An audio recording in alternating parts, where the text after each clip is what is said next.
하고 우리 찬양하도록 하겠습니다. 사랑과 은혜가 충만하신 하나님 아버지 감사합니다. 오늘 주일 아침 하나님의 거룩한 자녀들이 예배하러 나왔습니다. 이 시간 우리와 함께하여 주셔서 하나님의 영광을 찬양할 수 있는 우리 모두가 될 수 있도록 함께하여 주옵소서. 우리들의 육신의 고백이 아닌 주님이 주신 은혜의 고백이 될 수 있도록 이 시간 우리의 심령을 주장하여 주셔서 우리의 이 찬양이 하나님이 받으시는 기뻐 받으시는 찬양이 될 수 있도록 주장하여 주옵소서. 찬양 가운데 거하실 예수 그리스도 하나님께 감사드리오며 예수님의 이름으로 기도하옵나이다. 아멘. 우리 같이 고백할까요? 내 안에 가장 귀한 것 찬양하겠습니다.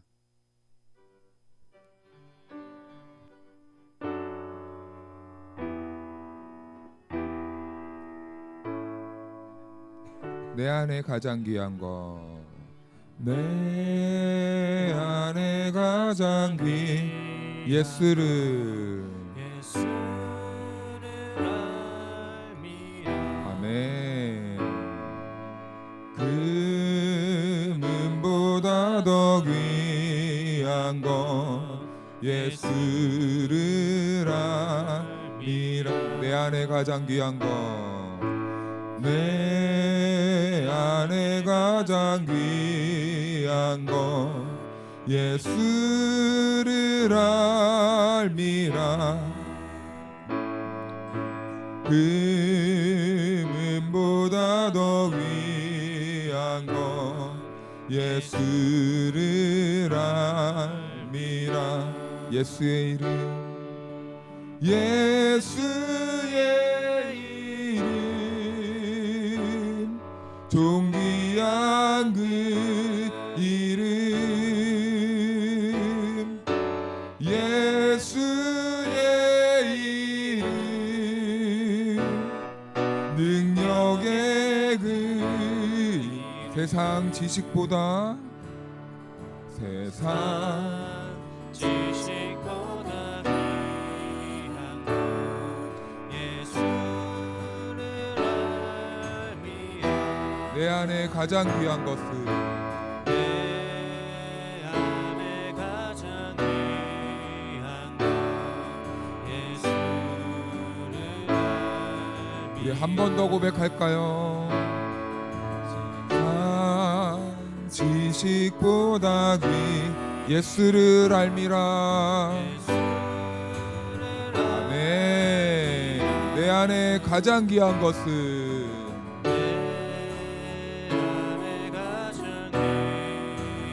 예수를, 예수의 이름, 예수의 이름, 존귀한 그 이름, 예수의 이름, 능력의 그 예수의 이름은, 예수의 이름, 존귀한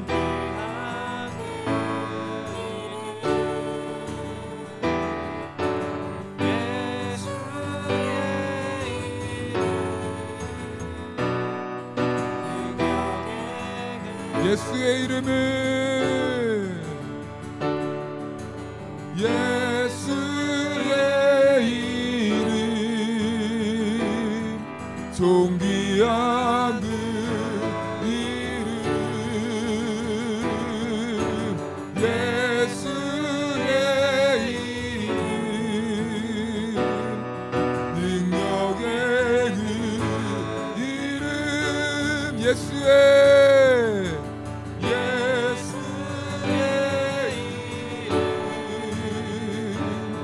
존귀한 그 이름, 예수의 이름, 능력. 우리 한 번 더 선포하십시다. 예수의 이름은,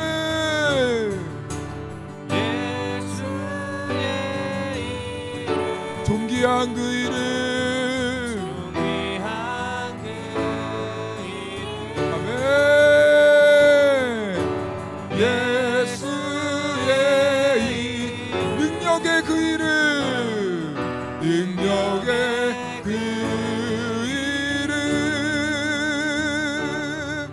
할렐루야. 우리 예수의 이름 앞에 오늘 저와 여러분들을 불러주셨습니다. 우리 그 하나님의 은혜에 반응하며 우리 손뼉으로 나아갈까요? 박수치며 나아갈까요? 할렐루야. 아멘.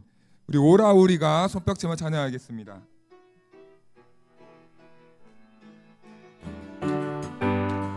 오라 오라 우리가 여호와의 산에 올라 하나님의 전에 이르자. 오라 우리가 여호와의 산에 하나님의 전에 이르자. 주님의 도를 배우고 주님의 길로 행하리. 주님의 길로 행하리. 이는 율법이 시온에서 나오고 주의 말씀은 예루살렘. 오라 우리가 여호와의 산에 올라 하나님의 전에 이르자. 오라 우리가 여호와의 산에 올라 하나님의 한 번 더 오라 우리가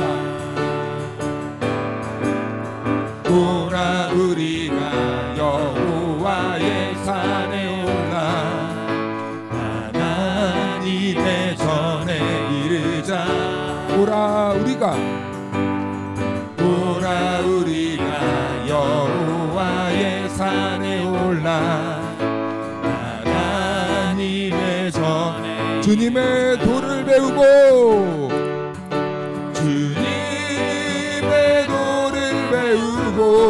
주님의 길로 행하리.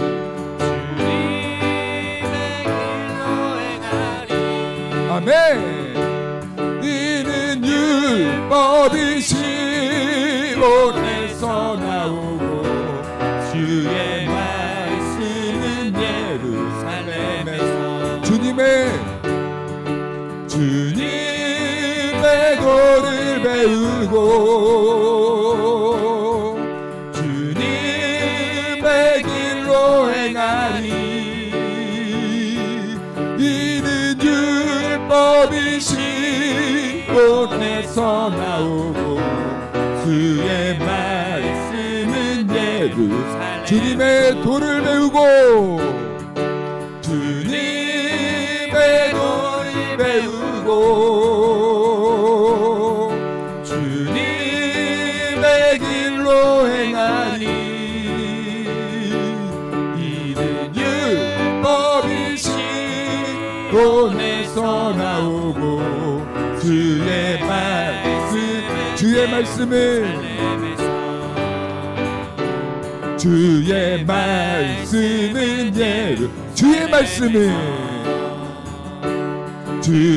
말씀은 예루살렘에서 하나님께 감사와 영광의 박수 올려드립시다.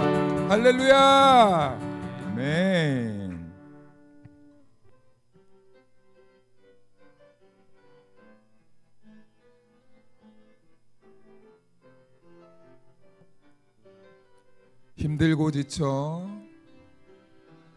힘들고 지쳐 낭망하고 넘어져 일어날 힘 전혀 없을 때 조용히 다가와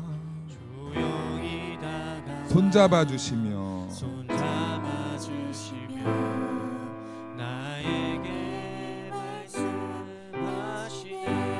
나에게 실망하며 내 자신 연약해 고통 속에 눈물 흘릴 때에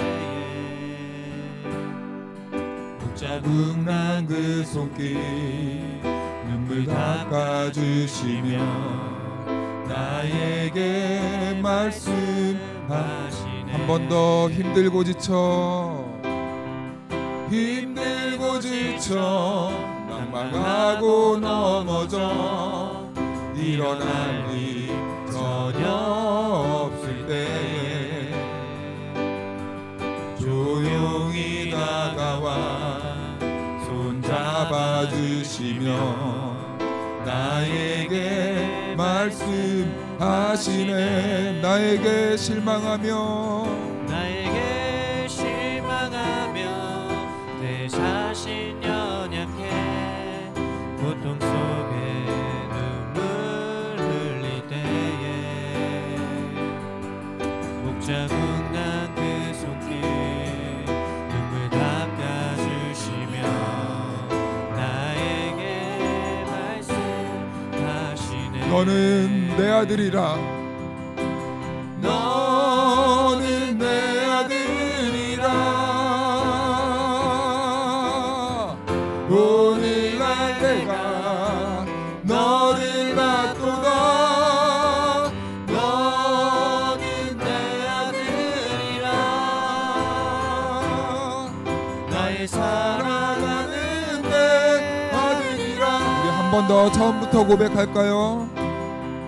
힘들고 지쳐 낭만하고 넘어져 일어날 힘 전혀 없을 때에 조용히 다가와 손잡아 주시며 나에게 말씀하시네. 나에게 실망하며 내 자신 연약하지만 고통 속에 눈물 흘릴 때에 못자국 난 그 손길 눈물 닦아주시며 나에게 말씀하시네. 너는 내 아들이라. 너는 내 아들이라. 오늘날 내가 너를 낳도다. 너는 내 아들이라.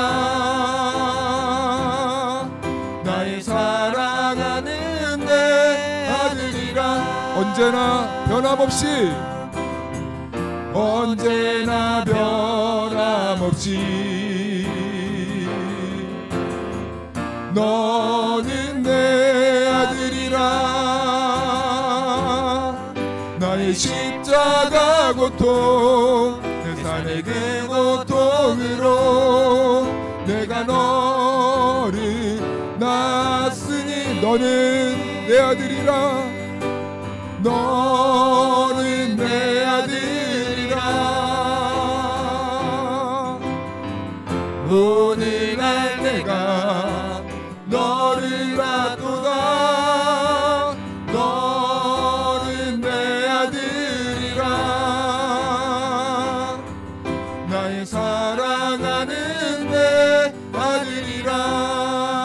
우리 시간 같이 기도하며 나아갑시다. 하나님께서 오늘 우리들을 자녀로 부르셨습니다. 어떤 조건 없이, 어떤 편견 없이 우리들을 그저 사랑하시는 자녀로 불렀습니다. 하나님께서 우리들을 사랑하셔서 이 자리에 불렀으므로 우리는 마땅히 하나님 앞에 믿음으로 나아가야 될 줄로 믿습니다. 오늘 이 예배가 하나님을 바라보는 예배, 하나님께서 우리 아버지 되심으로 인하여서 우리가 하나님이 주시는 그 은혜를 충분하게 공급받는 시간, 하나님의 역사가 일어나는 시간, 하나님의 음성이 들리는 시간, 또한 우리가 하나님의 음성에 응답하는 시간이 될 수 있도록 우리 다 같이 기도하며 나아가겠습니다. 기도합니다. 오늘 주일 우리에게 주신 하나님의 말씀은 출애굽기 4장 2절 말씀입니다.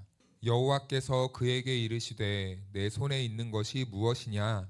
그가 이르되 지팡이니이다. 이 말씀은 하나님의 말씀입니다. 아멘. 할렐루야.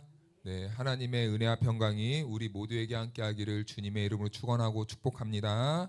네, 오늘 출애굽기 4장 2절은 회복을 위한 7가지 질문 가운데 세 번째 질문입니다. 내 손에 있는 것이 무엇이냐? 우리 지난 2주간 동안 함께 나눴던 그 질문들을 한번 살펴볼까요? 첫 번째는 같이 한번 읽어볼까요? 첫 번째, 내가 어디에 있느냐? 지금 우리가 있는 위치를 물어보는 거죠. 우리가 지금 어디에 있는가? 그리고 두 번째는 시작, 내 이름은 무엇이냐? 우리의 정체성을 묻는 것이죠. 그리고 세 번째는 내 손에 있는 것이 무엇이냐? 오늘은 이 세 번째 질문에 대해서 은혜를 함께 나눠보고자 합니다. 이 질문은요, 우리의 존재의 위치를 묻는 질문도 아니고, 그리고 우리의 정체성을 묻는 질문도 아닙니다. 이 질문은 한 걸음 하나님 앞에 더 나아가서 우리가 무엇을 붙잡고 살아가고 있는지를 저와 여러분들에게 질문하는 내용입니다. 내 손에 있는 것이 무엇이냐? 오늘 이 질문은 하나님께서 모세에게 하신 말씀입니다. 모세가 나오는데요. 모세의 출생은요, 출생부터 쉽지 않은 배경에서 태어났습니다. 그는 가나안에서 태어나지도 못했고 노예로 살던 이 히브리 부모 밑에서 태어나게 됩니다. 노예로 살았기 때문에 부모의 신분이 말해주듯이 모세가 태어난 그 배경을 짐작할 수 있습니다. 히브리 민족에게는 큰 고난이 있었고 노예는 날 때부터 노예, 그러니까 고난의 풀무불 속에서 모세라는 한 인생은 태어납니다. 성경을 보면요, 히브리 민족은요 번식력이 뛰어났대요. 그런데 이 번식력이 뛰어나니까 애굽에 큰 근심이 생깁니다. 바로 왕이 염려를 하는데요. 히브리 민족이 점점 수가 많아지니 우리가 그들을 어떻게 좀 한번 해보자. 왜냐하면 이들이 수가 많아지면 애굽에게 위협이 될 만한 민족이 될 것 같다라는 거예요. 군사적으로 우리들을 위협할 존재가 되지 않겠느냐라는 이 위기감을 갖게 됩니다. 그래서 이 바로는 아주 잔혹한 명령을 내려요. 지금부터 히브리 여인들이 임신을 해서 아이를 낳을 때 남자 아이면은 그냥 나일강에 다 던져버려라 라는 거예요. 남자를 왜 던지라고 할까요? 씨를 말리기 위해서이죠. 네, 씨를 조절하기 위해서입니다. 모세도 예외가 아니었죠. 네, 모세도 예외가 아니었습니다. 이 모세의 어머니의 지혜로 몇 달간은 숨길 수 있었어요. 그런데 그가 점점 커지자 울음소리가 점점 이제 우렁차지는 거예요. 그러니까 더 이상 감출 수가 없습니다. 그러니까 이제 결국엔 이 모세의 어머니가 이 갈대 상자를 만들어요. 역청을 발라서 이제 나일강에 둥둥 떠내려 보냅니다. 꼭 그 모습은 이제 모세를 하나님의 손에 맡긴다라는 그런 모양을 보여주고 있는 것 같아요. 그래서 나일강에 흘려 보내는데요. 때마침 그곳에 이 바로의 딸 공주가 목욕을 하러 나온 거예요. 그런데 그 갈대 상자가 둥둥둥 떠밀려 오잖아요.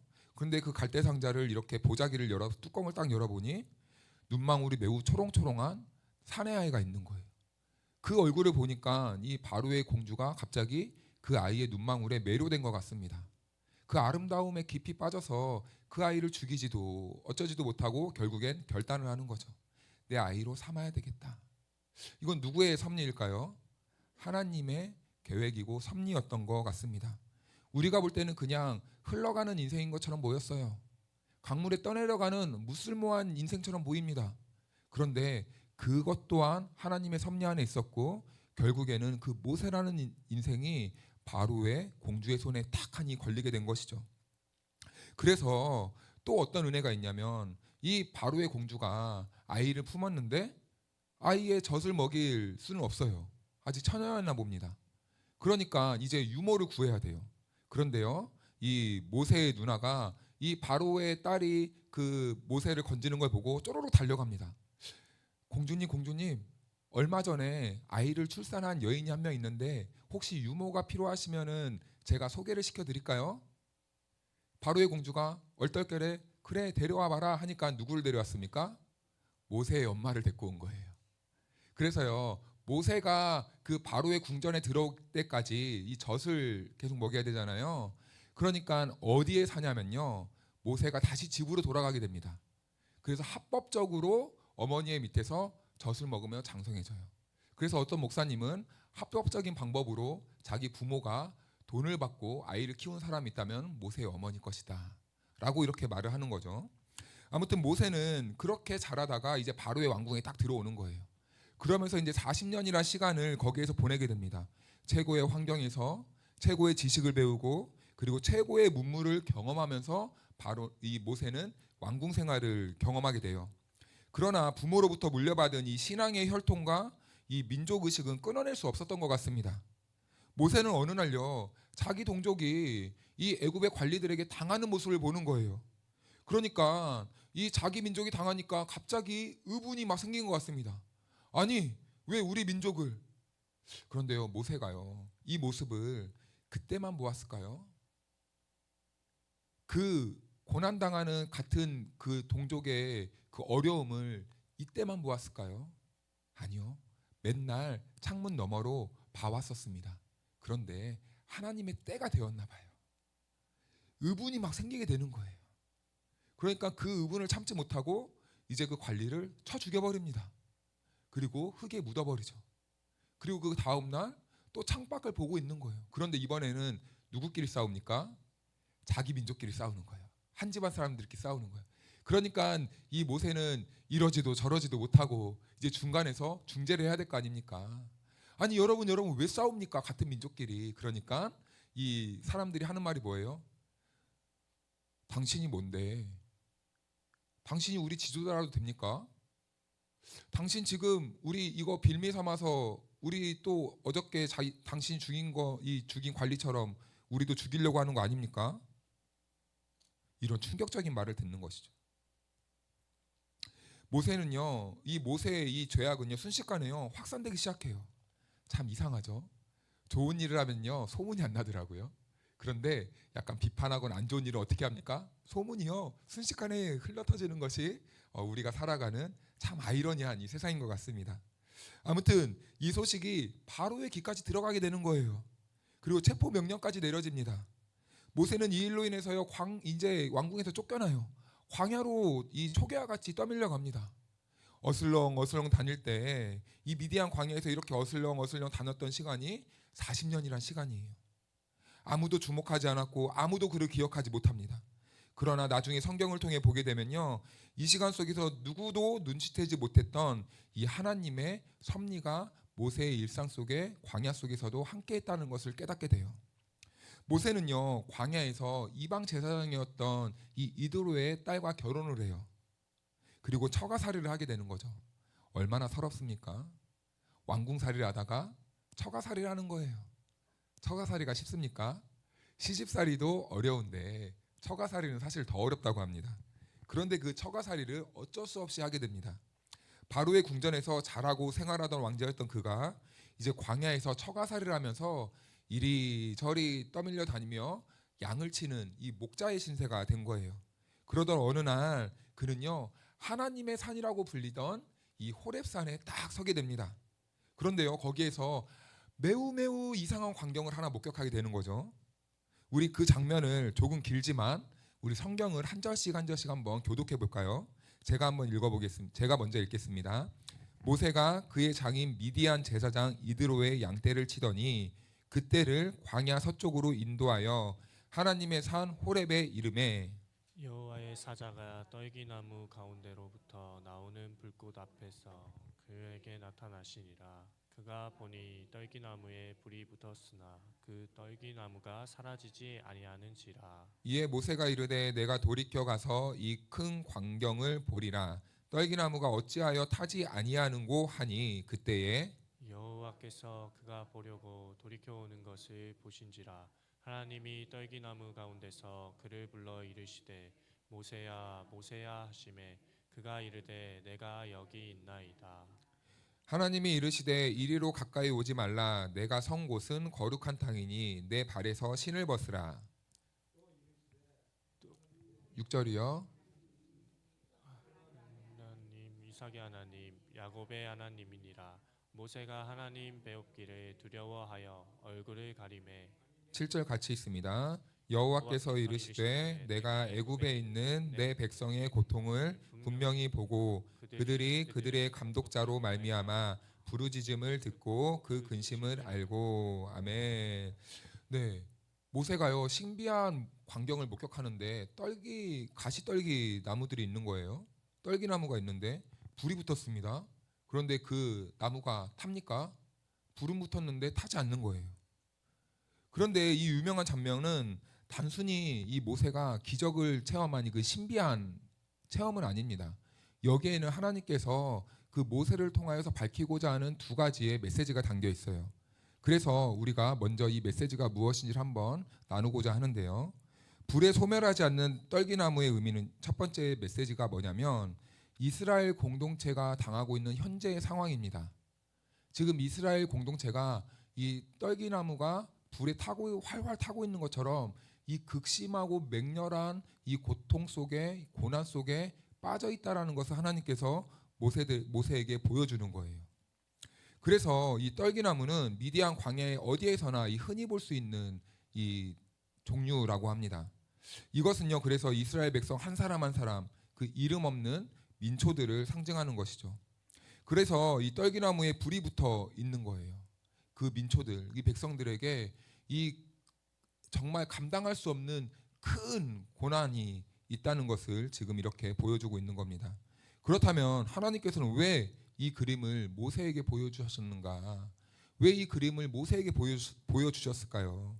하나님께서 이스라엘을 구원하실 도구로 이미 모세를 택하셨기 때문입니다.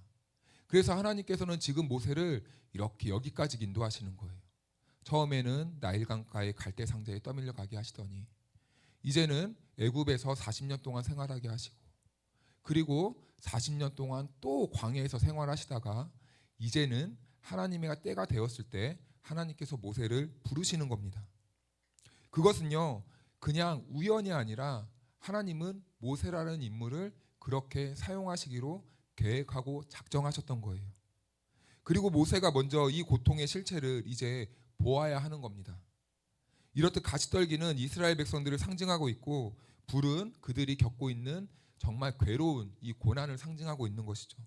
모세는 하나님의 산 호렙산에서 그것을 보게 된 것입니다. 사랑하는 여러분, 하나님의 소명을 받은 사람들은요 하나님께서 모세에게 보여주셨던 것처럼 이 어둠의 땅을 하나님의 마음과 시선으로 바라볼 수 있는 눈이 열려야 돼요. 그 눈이 열린 성도들로부터 하나님의 역사는 새롭게 시작되는 것입니다. 여기 모인 저와 여러분 모두가 그 하나님의 마음과 시선에 눈이 열리길 주님의 이름으로 축원합니다. 그런데 중요한 것이 하나 있다면 그 나무가 타지 않고 있었다는 사실이에요. 원문의 의미는요 이런 겁니다. 왜 사라지지 않는가? 이거예요. 불에 타고 있으면 사라져야 되잖아요. 그런데 왜 사라지지 않지? 이런 궁금증이 생긴 거죠. 이 의미는요 히브리인들이 현재 비록 환난과 고난 가운데 있지만 지금 나무가 소멸하지 않듯이 하나님께서 그 백성들을 지금도 그 불 안에서 붙잡고 있고 사라지지 않게 하실 것이다 라는 그 의미가 담겨 있는 겁니다. 즉 히브리 백성들은 지금 고난 가운데 있어도 하나님께서 반드시 그 민족을 회복시킬 것이다 라는 이 메시지가 담겨 있는 거예요. 이 하나님의 약속이 그 타지 않는 가시떨기 나무에서 보여주고 있는 겁니다. 우리 요한복음 3장 16절을 우리 같이 한번 암송해 볼까요? 여기엔 없습니다. 시작. 하나님이 세상을 이처럼 사랑하사 독생자를 주셨으니 이는 그를 믿는 자마다 멸망하지 않고 영생을 얻게 하려 하심이라. 아멘. 하나님의 마음이 여기에 그대로 담겨져 있습니다. 하나님은요 어느 인생 한 명 한 명도 멸망하는 것을 원하지 않으시는 거예요. 어느 누구도 꺾이는 것을 원하지 않으시는 거예요. 어느 누구도 그냥 무의미한 인생 사는 것을 원하지 않는 것입니다. 그래서 하나님이 택하신 방법이 무엇이었습니까? 우리를 살리시려고, 우리를 깨닫게 하시려고, 우리를 인도하시려고 자기 아들을 이 세상에 보내셨다고 말씀하시지 않습니까? 우리를 멸망시키지 않으려고, 우리를 살리시려고. 사랑하는 여러분, 하나님께서는요 기본적으로 우리를 향한 시선과 마음의 태도는요 어떻게든 살리시길 원하시는 분이시고 우리를 사랑하신다는 것을 어떻게든 우리들에게 알려주고 싶어하는 분이십니다. 그래서 혹시나 오늘 이 자리에 오해하고 계신 분들이 있다면 그 오해를 풀었으면 좋겠어요. 하나님이 나를 죽이시려고 그러시나?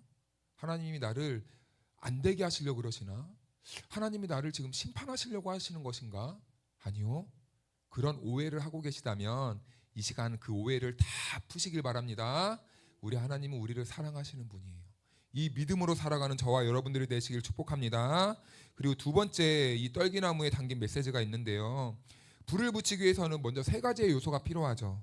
재료도 필요하고 산소도 필요하고 그리고 불이라는 것도 필요합니다.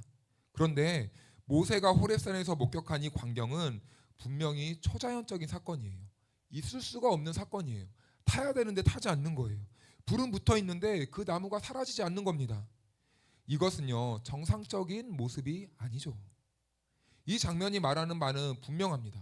이것은요, 하나님께서 모세에게 하나님이 어떤 분이신지를 알려주시는 거예요.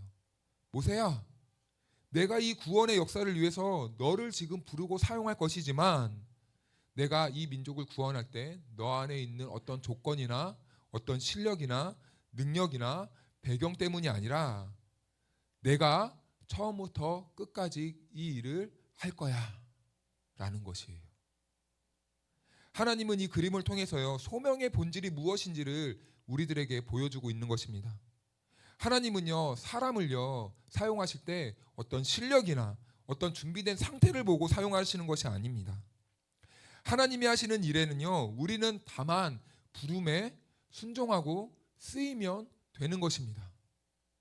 구체적인 일은 누가 하십니까? 하나님이 하시는 거예요. 우리가 할 건 무엇입니까? 순종하는 겁니다. 순종하면서 우리는 무엇을 봅니까? 보잘것없고 연약한 나를 통해 일하시는 하나님의 그 능력, 하나님의 위대하심을 우리는 보는 것입니다. 그러니 우리는 하나님 앞에서 무엇만 할 수 있는 거죠? 감사와 찬송만 할 수 있는 거예요. 하나님이 이렇게 하셨군요. 하나님이 나의 인생을 이렇게 붙잡아서 이렇게 인도하셨군요. 하나님이 이러시려고 나를 부르시고 사용하셨군요.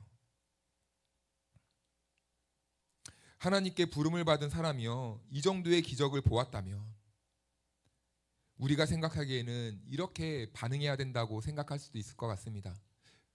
이 타지 않는, 소멸하지 않는 가시떨기 나무를 보면서 하나님이 내가 너를 택했고 내가 널 보낼 거야 하면은 우리가 이렇게 쉽게 드는 생각은 아멘, 하나님 제가 순종해야죠. 제가 가겠습니다. 이 정도 기적을 보았는데 제가 믿음으로 한 걸음 한 걸음 나아가야죠. 하나님 제가 여기 있으니까 저를 사용해 주세요 라고 이렇게 반응하는 것이 합당한 태도라고 우리는 도덕적으로 순간 생각을 하게 됩니다. 그런데요, 모세는 전혀 다른 반응을 보여요. 그런데 어쩌면 이 모세가 보여준 하나님 앞에서의 이 반응이 솔직한 저와 여러분들의 이 반응이고 태도일 수도 있겠다라는 이 생각을 하게 됩니다. 우리 출애굽기 3장 10절과 11절을 한 절씩 교독하겠습니다. 이제 내가 너를 바로에게 보내어 너에게 내 백성 이스라엘 자손을 애굽에서 인도하여 내게 하리라. 모세가 하나님께 아뢰되 내가 누구이기에 바로에게 가며 이스라엘 자손을 애굽에서 인도하여 내리이까. 아멘. 하나님이 모세에게 보낸다라고 하니까 모세가 뭐라고 합니까? 제가 어떻게 해요? 이렇게 말하는 거예요. 제가 어떻게 이스라엘 백성들을 구원합니까? 이렇게 말하는 겁니다. 이 말은요, 사실 우리가 짧은 이 한 문장으로 보았지만 이 대답에는요, 모세가 40년 동안 겪었던 깊은 상처와 하나님에 대한 원망이 겹겹이 쌓여서 나온 한마디인 거예요. 하나님, 이왕 쓰실 거면 좀 젊을 때 부르시든가, 힘이 있을 때 저를 부르시고 사용했으면 얼마나 좋습니까? 그런데 왜 지금이에요? 하나님, 제가 애굽에서 정말 많은 지식을 배웠을 때 그때 머리가 파닥파닥 돌아갈 때 부르시고 사용하면 얼마나 좋아요. 그런데 이제 머리도 다 굳었는데 왜 하필 지금입니까? 아니 그때는 가만히 두시더니 왜 80이 된 노인을 불러다가 왜 제 마음을 이렇게 힘들게 하십니까? 그 이유가 무엇입니까? 모세는요, 현재 자신을 이 신세를 한탄하면서 하나님께 원망 섞인 이 말을 내뱉는 겁니다. 저는 못합니다. 이제 와서 어떻게 합니까? 성경을 보면요, 모세의 인생을 40년씩 이렇게 세 부분으로 나누거든요. 40년 동안 이 왕궁에서의 생활, 40년은 광야에서의 생활, 40년은 하나님께 부름받고 쓰임받는 이 시간. 처음 40년에서는요, 애굽에서 최고의 교육과 이 문명을 경험하면서 세상이 무엇인지 배우는 시간이었습니다. 그는 그것을 가지고 무엇을 할 수 있다고 생각했나 봐요. 그런데 그렇게 힘이 있고 에너지가 넘치고 머리가 잘 돌아갈 때 그는 무슨 일을 저질렀습니까? 자기의 이 의분심으로, 자기의 이 의로움으로 살인이라는 것을 저질러요. 자기의 이 혈기로 남을 죽이는데 그 에너지와 그 지식을 사용했습니다. 그렇다면 모세의 이 한탄이 옳은 말입니까? 아니죠. 핑계죠. 우린 가끔 이런 이 함정에 빠질 때가 있습니다. 하나님, 우리가 힘이 있을 때, 우리가 조금 더 할 때 나를 사용하시지. 그런데요, 어쩌면 그때 우리 생각에는 그때가 가장 좋은 시간일 수도 있지만 하나님이 다루시기에는 가장 안 좋은 시간인 거예요. 왜요? 우리의 의분이 앞서기 때문이죠. 우리의 생각이 앞서면 하나님이 그 사람을 다루기가 가장 어려울 때입니다. 그러나 하나님은요, 모세가 가장 힘이 있을 때 오히려 광야로 보내버려요. 소리도 없이 흔적도 없이 광야에서의 40년이라는 세월을 무의미하게 그 광야 속에서 방황하며 살아갑니다. 광야에서의 시간은 모세가 가지고 있던 모든 조건과 이 실력이 하나님의 구원 역사 앞에서는 아무 쓸모가 없었다는 것을 오히려 배우는 시간이었던 것이죠. 모세는 지팡이 하나 들고 양을 치면서 세상에서 그렇게 잊혀진 존재로 점점 사라져가고 있었습니다. 그리고 그의 나이가 40세가 되었을 때에 하나님이 말씀하시는 거예요. 모세야, 이제 됐다. 이제 됐다. 하나님이 쓰시기에 가장 좋은 때가 바로 모세가 신세한탄을 하던 그 때였다라는 것이죠.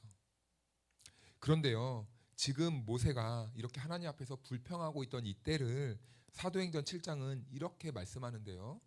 우리 사도행전에서 스데바니안 설교의 대목을 한번 같이 읽어볼까요? 29절 30절 말씀을 교독합니다.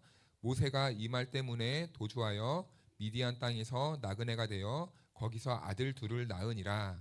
40년이 참에 천사가 시내산 광야 강시나무 떨기 불꽃 가운데서 그에게 보이거늘. 아멘. 오늘 보았던 그 말씀이 그대로 스데반에 의해서 다시 회자되고 설교가 되고 있는데요. 30절에 하나님께서 지금 모세를 부르시는 그때를 스데반은 이렇게 설교합니다. 40년이 참해. 40년이 찼다. 이것은 우연이 아니라는 겁니다. 모세는 처음 40년 동안 세상이 무엇인지를 배웠고 다음 40년 동안은 하나님 없이는 아무것도 할 수 있는 일이 없다는 사실을 배우게 됩니다.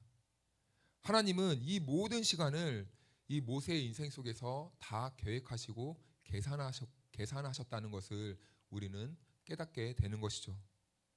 우리 본문 1절, 2절 말씀을 한번 읽어볼까요? 교독합니다. 모세가 대답하여 이르되 그러나 그들이 나를 믿지 아니하며 내 말을 듣지 아니하고 이르기를 여호와께서 내게 나타나지 아니하셨다 하리이다. 여호와께서 그에게 이르시되 내 손에 있는 것이 무엇이냐? 그가 이르되 지팡이이니이다. 아멘. 모세가 끝까지 버텨요.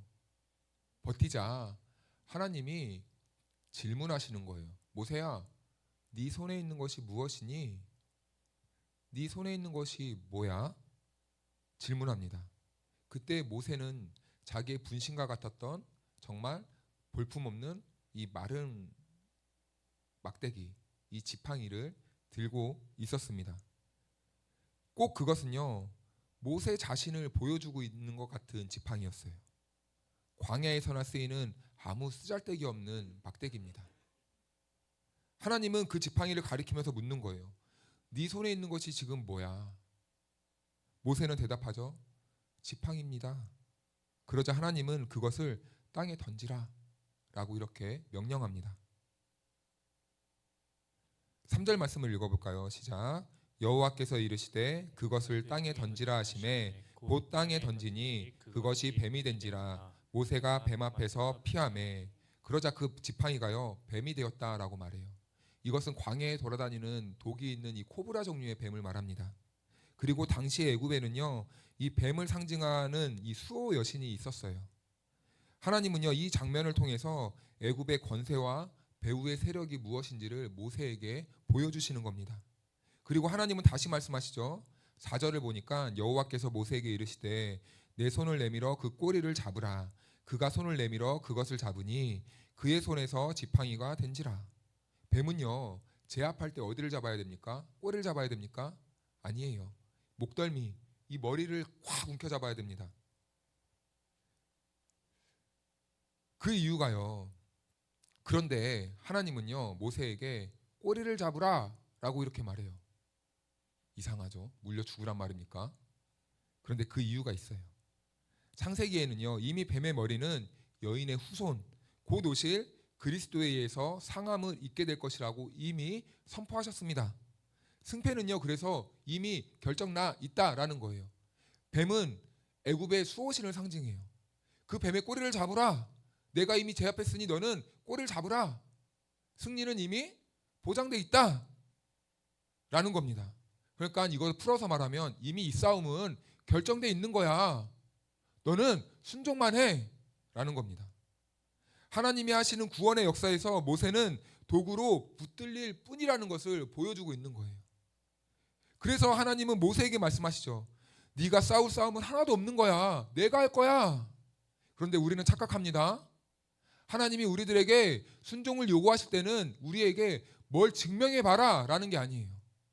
너네가 순종하기로 마음 먹고 그 한 발을 떼면 일을 누가 하신다는 겁니까? 하나님이 하신다는 거예요. 믿으십니까? 믿으십니까? 그래서 우리는 살아계신 하나님 앞에서 믿음으로 순종만 하면 되는 거예요. 이 표적만으로 충분할 것 같아요. 더 이상 표적이 필요 없을 것 같아요. 그런데 하나님은 한 가지 더 보여주시죠. 우리 6절 말씀을 같이 읽겠습니다. 시작. 여호와께서 또 그에게 이르시되 내 손을 품에 넣으라 하시매 그가 손을 품에 넣었다가 내어 보니 그의 손에 나병이 생겨 눈같이 된지라. 아멘. 손을 품에 넣었다가 다시 꺼내자 나병이 생겼대요. 성경에서요 이 나병은 단순한 질병이 아니에요. 나병은요 하나님의 심판이 있는 그 질병입니다. 썩어가고 있는데 감각이 없어요. 망가져가고 있는데 본인은 망가지고 있는 것을 모릅니다. 이것은요 우리의 인간의 죄성과 너무나 닮아 있어요. 이 죄는요 우리가 망가지고 있다는 것을 모르게 해요. 눈을 감게 해요. 우리가 죽어가고 있는데 죽음의 길로 가고 있다는 걸 모른 채예요. 모르게 해요. 우리가 잘하고 있다라고 생각을 해요. 교만은 하늘을 찌르고 죄는 하늘을 찌르고 있는데 하나님 앞에서 우리는 겸손하지 못하게 해요. 죄가 우리의 눈을 가려버리는 거예요. 우리는 그래서 이렇게 말합니다. 괜찮겠지. 서로 이렇게 위로해요. 괜찮아. 그럴 수 있어. 정말 그렇습니까? 정말 그렇습니까?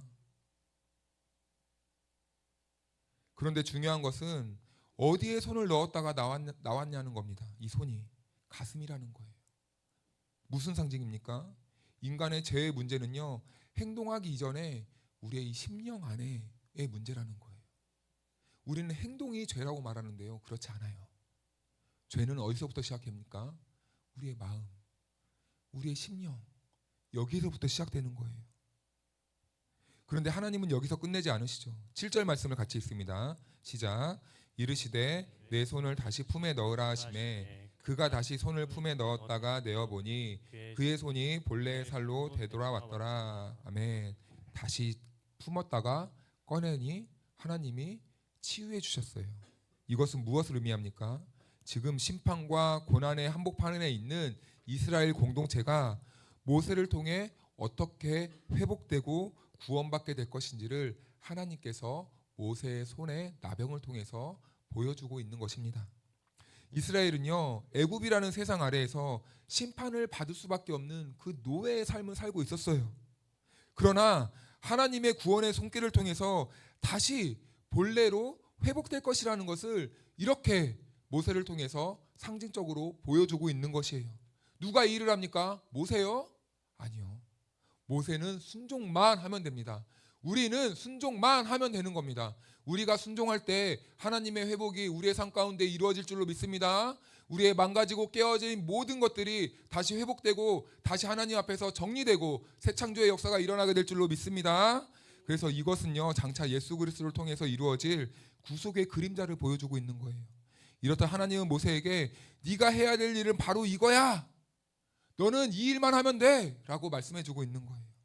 하나님은 모세에게 마지막으로 한 가지 더 말씀해 보여주세요. 그래도 모세는 말을 안 듣나 봐요. 이 정도면 됐을 것 같은데. 그래서 하나님이 한 가지의 그림을 더 보여주십니다. 우리 9절 말씀을 다 같이 합독합니다. 시작. 그들이 이 두 이적을 믿지 아니하며 내 말을 듣지 아니하거든 너는 나일 강 물을 조금 떠다가 땅에 부으라. 내가 떠온 나일 강 물이 땅에서 피가 되리라. 아멘. 만약에 너가 바로 앞에 갔는데 이것까지도 거절당하면 이제 이것을 말하라 라는 거예요. 나일강 물이 피가 되는 표적이 나타날 것이야. 나일강은 무엇입니까? 애굽의 생명줄이에요. 생명줄. 그렇다면 그 물이 피가 된다는 것은 무슨 말입니까? 생명이 이제 죽음으로 바뀌게 될 것이라는 겁니다. 이것은 하나님의 구원에 끝까지 불순종하는 세상에 임할 최후의 심판을 하나님이 상징적으로 보여주신 것이죠. 그런데 실제로요, 출애굽기 7장에 가면요, 이 말씀이 그대로 이루어져요. 바로의 완고함으로 나일강이 피로 변하게 됩니다. 하나님의 말씀하신 것은 반드시 지키시는 분이에요. 그래서 여러분, 구원은 은혜로 주어지지만 그 은혜를 끝까지 거부하는 세상은 결국엔 어떻게 됩니까? 하나님도 어떻게 할 수 없는 거예요. 마지막 심판 때까지 버티는 이 세상을 향해서 하나님은 어쩔 수 없이 심판을 할 수밖에 없는 겁니다. 이것이 하나님의 말씀이에요. 왜요? 하나님은 한번 뱉은 말은 자기의 명예를 위해 반드시 지키시는 분이시기 때문입니다. 그래서 가장 지혜로운 사람, 가장 지혜로운 성도는 어떤 사람입니까? 하나님의 음성이 들릴 때요, 머뭇거리지 않고 반응하고 순종하는 사람들이에요. 갈팡질팡하면 안 돼요. 갈팡질팡하면 안 돼요. 마음이 어려워도 어떻게 해야 됩니까? 기도해야 돼요. 어쩔 수 없어요. 그러나 모세의 모습을 보면 여전히 흔들리고 중심을 잡지 못하는 모습이에요. 그 안에 불편한 마음이 사라지지 않는 거예요. 우리도 하나님의 말씀을 들으면 이럴 때가 있죠. 불편할 때가 있습니다. 괴로울 때가 있어요. 그런데 여러분, 우리 그럴 때 어떻게 해야 됩니까? 어떻게든 몸부림쳐야 돼요. 어떻게든 하나님의 말씀 앞에서 하나님, 이 말씀에 순종할 수 있도록, 제 마음이 겸손해질 수 있도록 도와주세요. 도와주세요. 도와주세요. 애절하고 간절한 마음으로 우리가 살아야 되잖아요. 하나님 앞에서 우리가 죽은 영혼이 되면 안 되잖아요. 갑박한 심령이 되면 안 되잖아요. 완고하면 안 되잖아요. 바로같이 심판당하면 안 되잖아요. 그래서 우리는 몸부림치며 기도해야 됩니다. 하나님, 제 마음이 이렇게 완고한데 도와주세요. 도와주세요. 그는 여전히 이렇게 말하고 싶었을 거예요.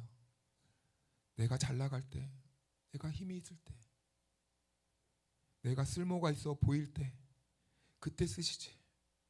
왜 지금이에요?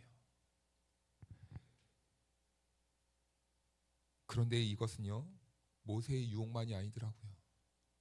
오늘을 살아야 하는 저와 여러분들이 받고 있는 유혹이기도 합니다. 그런데 어찌어찌해서 모세는 하나님의 설득을 이기지 못해서 하나님께 순종을 당하게 돼요. 이것도 은혜더라고요. 우리가 순종하는 것도 참 바람직하지만 우리가 하나님의 은혜에 꺾여서 순종을 당하는 것도 은혜입니다. 우리 20절 말씀을 한번 같이 읽어볼까요? 시작. 모세가 그의 아내와 아들들을 나귀에 태우고 애굽으로 돌아가는데 모세가 하나님의 지팡이를 손에 잡았더라. 아멘. 여기에서 결정적인 변화가 일어납니다. 광야에서 40년 동안 모세와 함께했던 그 마른 막대기, 아무짝에도 쓸모없어 보이는 이 지팡이가 이제는 어떻게 이름이 바뀝니까? 하나님의 지팡이. 똑같은 막대기예요. 그런데 그 명칭이 바뀝니다. 하나님의 지팡이. 지팡이가요 재질이 바뀐 게 아니에요. 모양이 더 화려해지고 멋있어진 게 아닙니다. 똑같아요. 여전히 마른 막대기입니다. 그런데 하나님이 쓰시겠다고 붙드시는 순간 그 마른 막대기는 하나님의 지팡이가 된 것입니다. 이후에 모세는요 하나님의 지팡이를 가지고 어떠한 일을 합니까? 이스라엘을 애굽으로부터 끌어내고 광야에서 손을 내밀자 그 지팡이를 들고 손을 내밀자 하나님의 능력이 나타나서 이 홍해가 열려버리고 그리고 아말렉과의 전투에서 이 지팡이를 들고 기도를 하자 이스라엘 백성들이 아말렉을 이겨버리고 광야 40년 동안 이 지팡이를 통해서 하나님이 모세라는 도구를 통해 역사하십니다. 막대기가 위대한 게 아니죠. 하나님이 그 막대기를 붙잡고 있으니까 그 막대기가 위대한 막대기가 된 것입니다. 우리는 늘 이렇게 말합니다. 우리가 능력이 있어야죠. 우리가 엄청난 이 환경이 좋아야죠. 돈이 많아야죠. 배경도 좋아야죠. 연줄도 있어야죠. 인맥도 있어야죠. 명예도 있어야죠. 권력자들과 손도 잡아야죠. 그래서 어떤 사람들은요 자괴감에 빠져요. 왜요? 난 아무것도 없는데. 그러나 성경은 묻습니다. 정말 너희에게 아무것도 없니? 사랑하는 여러분, 성도들의 진짜 능력은 무엇입니까? 우리의 진짜 실력과 능력은요 하나님께 붙들리는 거예요. 믿으십니까? 비록 우리의 세상적인 모습은요 마른 막대기처럼 보잘것없고 쓸모없어 보이는 인생처럼 보일 수도 있습니다. 그런데 여러분, 하나님이 우리를 붙잡는 순간 우리는 하나님의 것이 되는 거예요. 하나님은 누구시죠? 만왕의 왕이십니다. 그런데 하나님이요 하나님의 것으로 쓰신다는데 초라한 것으로 쓰시겠습니까? 돌아다니는 쓰레기 같은 것들을 쓰시겠습니까? 아니에요.